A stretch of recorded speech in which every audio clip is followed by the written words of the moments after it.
What's up, guys? Roy the Barber. Welcome to my first Car Chronicles, leaving the shop. And real quick, leaving the shop and heading to pick up my kids from school. So, since it's about probably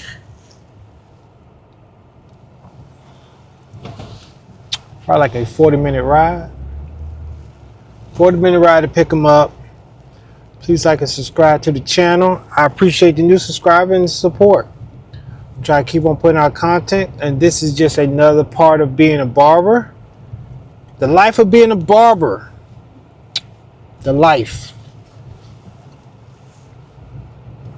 What we have to do throughout the day. Pros and cons, but the pro of being a barber is I'm able to set schedules to be able to pick up my kids from school every day. I take them to school every day. And I pick them up every day. And so you're going to take my journey on how it is I like to pick up my kids every day after school. Get in the carpool line. I'm just like everybody else. I get in that carpool line and call it a day. I gotta stand in line and pick up them kids, man. Pick up my two sons. But this ride is about, is it hard being a barber? It is. But is it worth also being a barber too? It is. If it's difficult to do it, it's worth doing it. And if I wasn't a barber, a lot of things that happened in my life, I wouldn't have the access to the right people to be able to maneuver in my city and get things done. It's a blessing. It's a very, very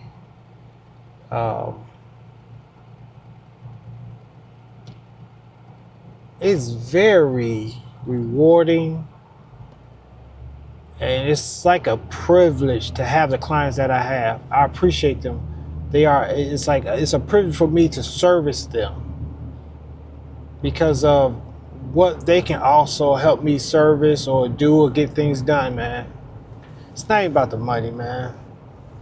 Of course, we all want to make a living, but what they have provided me, money can't buy. The access of things they done showed me, money can't buy. The avoidance of certain situations that I don't know about, money can't buy. When other people have expertise in the field that you don't, and they willing to help you out, money can't buy that, man. Money can't buy that.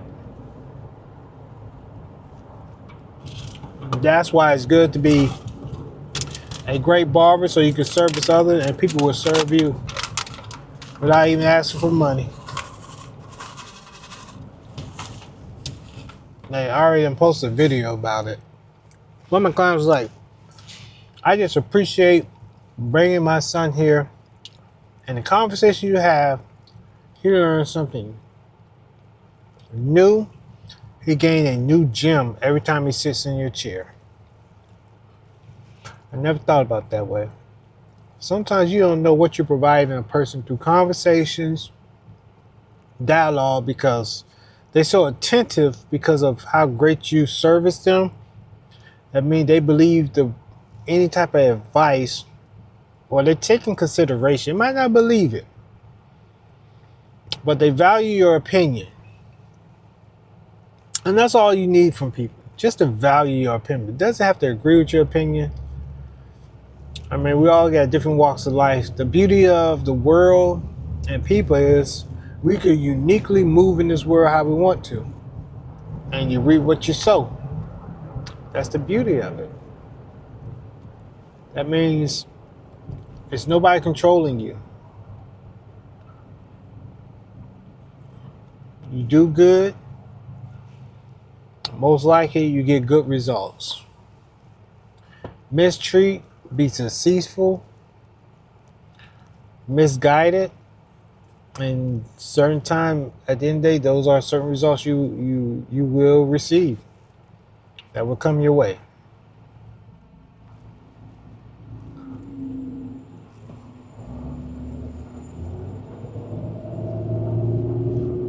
But at the end of the day,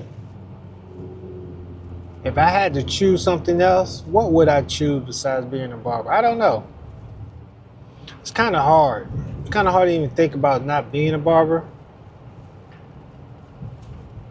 I think I will always probably have some type of access to it. I don't think I ever completely stop. But if I had another field of choice,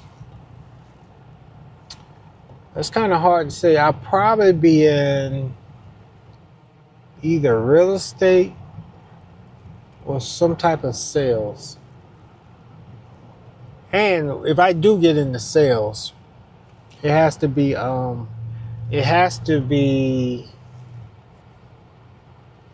a product or company that I really back. My morals would never be compromised in sales. I have to sell something that will literally be for me. I will purchase on a daily basis. Any given opportunity, I have to be willing to buy it myself. For me to sell it, that's why I wouldn't be able to sell anything. But I think I'd be a great salesman if it's something that I really back and admire. My idea.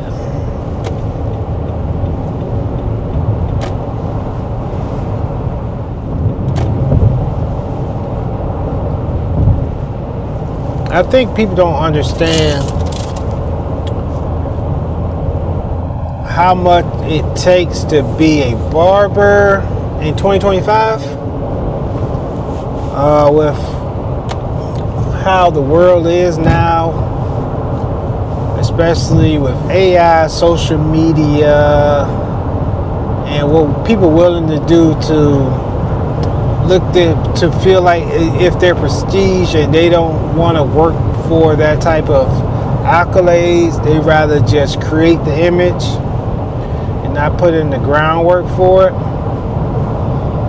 It's like you got to really, really love the craft, and it's a long-term thing. And it's like fully committed to advancing your education. It's like really, you're like a doctor, man. You have to really understand the human body. You have to really understand the human body, the skin textures, the levels, the do's and don'ts. Understand what people are allergic to, different hair texture, hair backgrounds. A lot of things come into play. You have to be able to get recommendations comfortably, with confidence,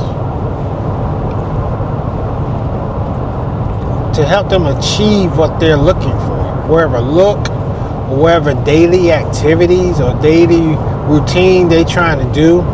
And you have to instruct them on how to do that. Because yeah, I can do it for them when they're there. But remember, they have to do this when they get home. The next day, the day after that, for the next 12, 14 days. Or wherever month. It might be a month or so until I see them again. I don't know.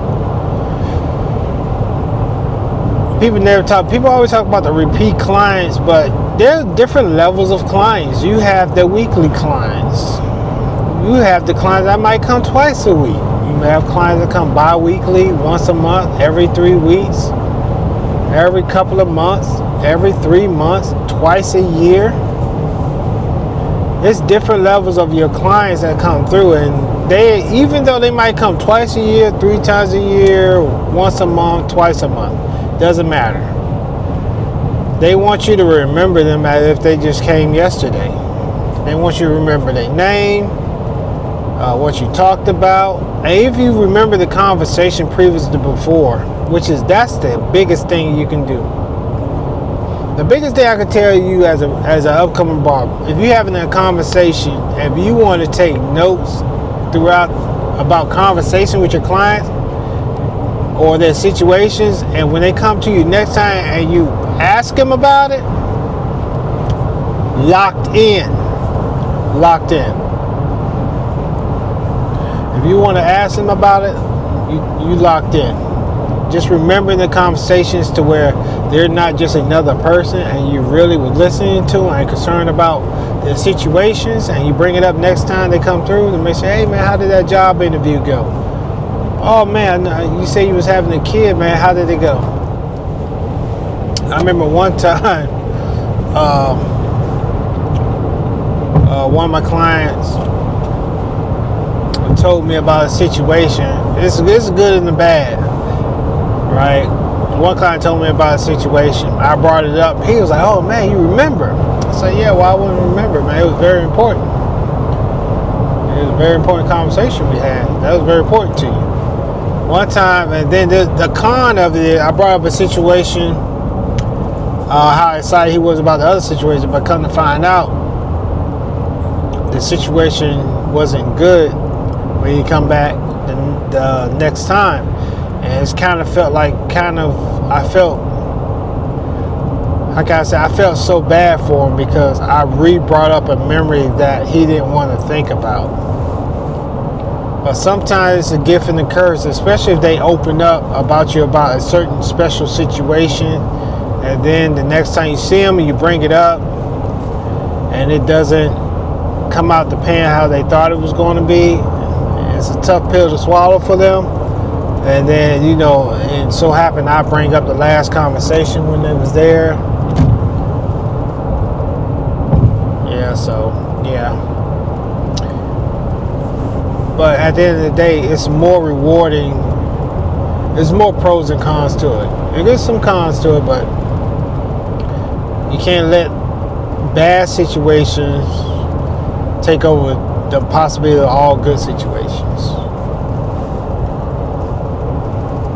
I had somebody ask, do you charge, my clients say, do you charge for pre-booking? I like, no, I don't. My clients don't have to pay me when they book online.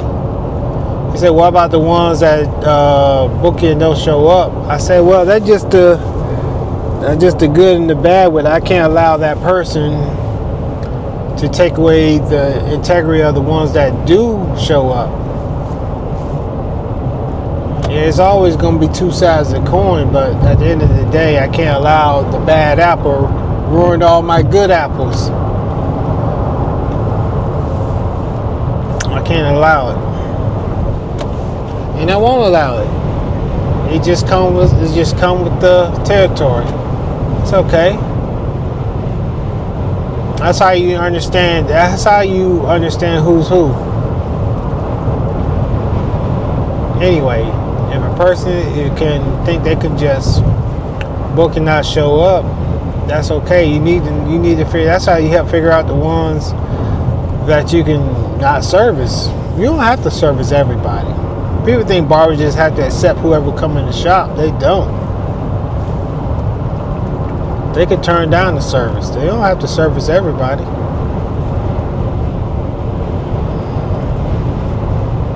I definitely don't. All money ain't good money, guys. All money ain't good money.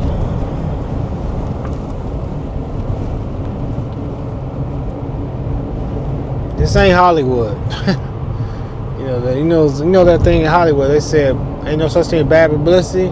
There's no such thing as bad money or a bad client who thinks because they have money they can move how they want to move and not understand you have a procedure that help you have your day run smoothly.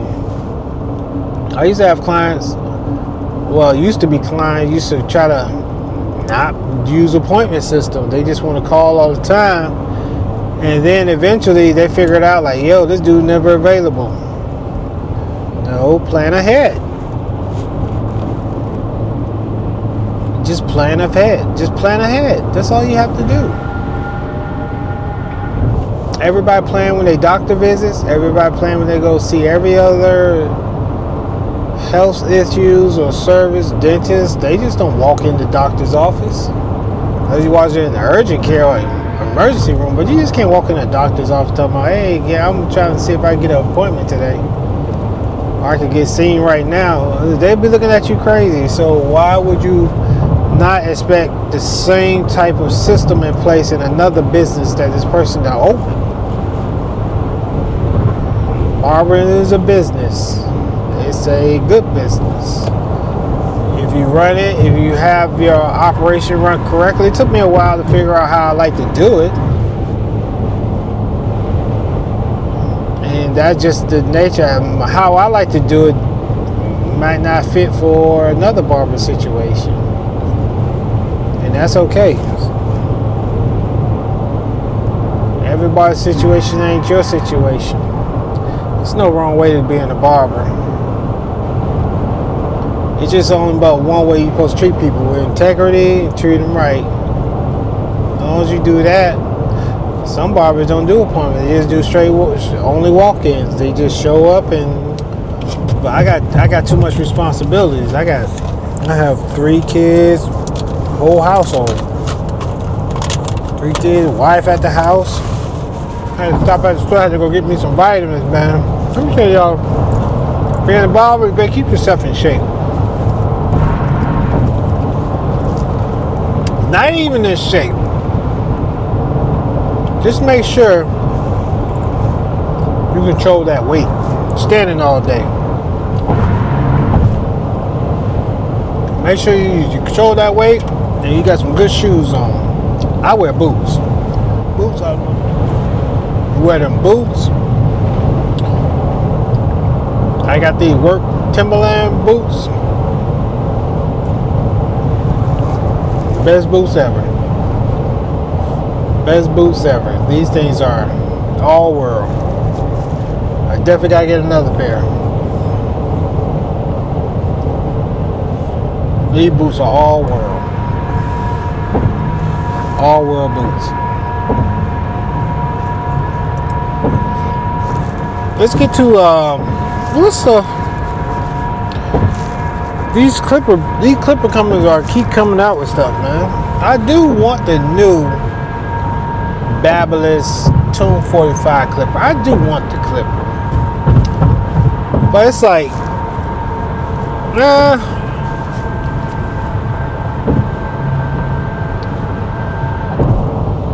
I don't know.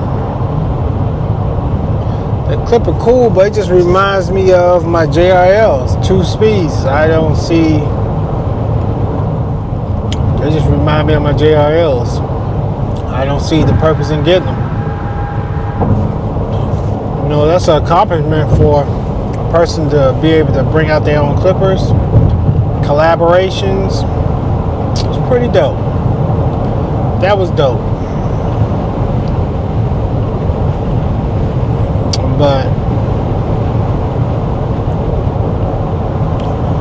is it worth me purchasing? I can't. Maybe I'll probably do it summertime. I'll let everybody else get them first. I'll probably do them next year or something. I'll probably get them next year. So I'm the next year guy.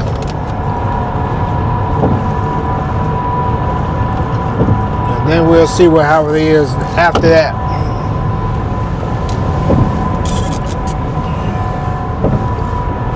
Probably take my kids to the park today. I already know what they want to do. Go to the park. Probably take them to the park. That's what I'll probably do.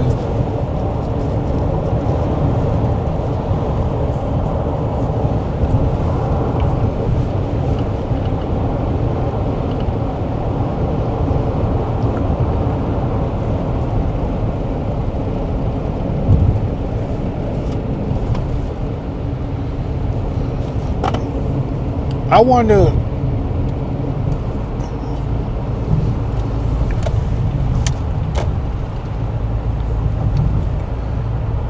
I don't think some people think barbering is I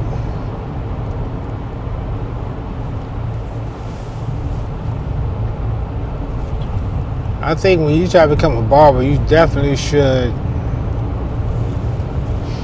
start as soon as possible as far as skill set wise, because when you get later in age, you want to have the skill set to support yourself. That's one thing about that. One thing about being a barber, man, you need to start early.